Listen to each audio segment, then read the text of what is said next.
Morning, this is Paula, and in today's video I'm gonna talk about the trade war between China and the US. Probably in the last few years you have heard about this war, but how did this war start?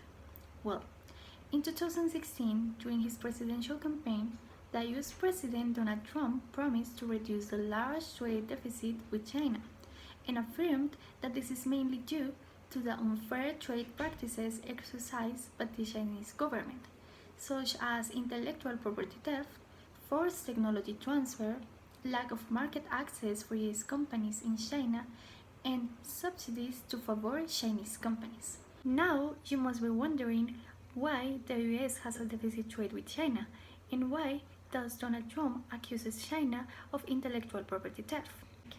One of the most important reasons why the US declares war on China is the trade deficit. In 2018, China sold almost $540 billion worth of consumer products to the US. It's mostly mobile phones, clothes, and toys. The US meanwhile exported $120 billion worth of goods to China, including planes, cars, and soybeans. The US reaching a record trade deficit of $420 billion with China. On the other hand, the US President Donald Trump accuses Chinese companies of copying US products and ideas and then selling them back to the US at a lower price or reducing the entry of US products to the Chinese market. In addition, some US companies have expressed concern about Chinese regulations, which for them to partner with a local company to operate in the Asian market and share information about their work and products. For these reasons, Trump called an investigation into China, and the White House concluded that the Asian giant damages the intellectual property rights of US technology companies. As a consequence of what I mentioned before, in March 2018, Donald Trump announced his plan to impose tariffs on up to $60 billion in Chinese imports and limit the country's investment in the US. So later, in July 2018, the US declared a trade war against China by imposing a 25% tariff on 818 Chinese products valued at $34 billion, to which China responds by imposing a 25% tariff on 545 products from the US for a value of $34 billion, including agricultural products, automobiles, and aquatic products. More exactly on August 23, 2018, the US implemented a 25% tariff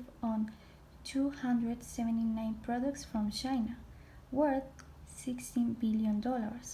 Targeted products include semiconductors, chemicals, plastics, motorcycles, and electric scooters. On the other hand, China implements a 25% tariff on 333 products from the US, worth $16 billion, including basic products such as copper, fuel, buses, and medical equipment. On September 17, 2018, the US Trade Representative announced the final list of tariffs for Chinese products valued at $200 billion. The US establishes that the tariff will take effect on September 24 with a 10 tariff which will increase to 25% before January 1, 2019. The following day, China announced that it will implement tariff on products for $60 billion after the latest round of US tariff, worth $200 billion, went into effect on September 24. A few months later, on December 2, 2018, the US and China reached a temporary 90-day agreement where both countries will stop from increasing tariffs during that period of time, while the two parties work to reach an agreement. Later, on May 10, 2019, Washington approved a tariff increase from 10 to 25% on Chinese products worth on $200 million. Faced with this situation, Beijing responded with tariff of 25% on US goods worth $60,000 million, about half of the total imports that China makes from the United States. Days later, Donald Trump declares the United States in a state of national emergency.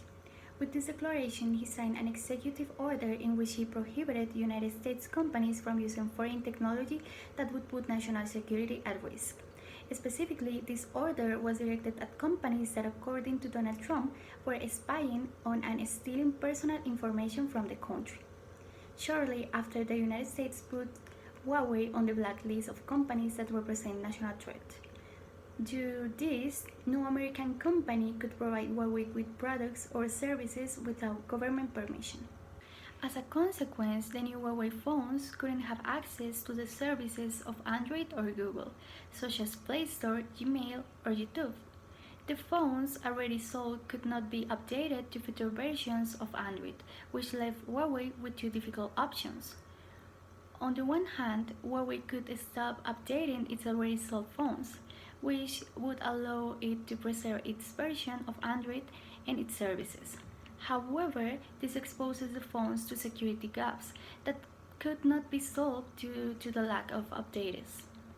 The other option of Huawei was updating the phones to solve the bugs and security gaps, but this would cause them to lose access to Google services. Due to this, Huawei lost almost 40% of its sales. On June 30, 2019, both countries decided to take a break in the trade war after the G20 meeting in Osaka and commit to reestablishing trade talks between the two nations, interrupted since May. The United States decided not to impose new tariffs on its Chinese imports and will allow its companies to sell Huawei tech products. A few days later, the United States announced the end of the blockade on Huawei and allowed North American companies to resume their relations with Chinese companies and sell their products. On August 2nd, the US imposes more sanctions on China. Trump announces the imposition of new 10% tariff on Chinese imports valued at $300,000 million. 3 days later, the Chinese government surprises the world with the devaluation of its currency, overcoming the psychological barrier of 7 units per dollar and placing the price at a level not seen for 11 years. Faced with this situation, the United States accuses China of being a currency manipulator country. Finally, in January 2020, both countries reached a trade agreement. One of China's commitments in the deal is that it will buy an additional $200 billion in American goods over the next 2 years. This includes everything from agriculture to industrial products, as well as energy and financial services.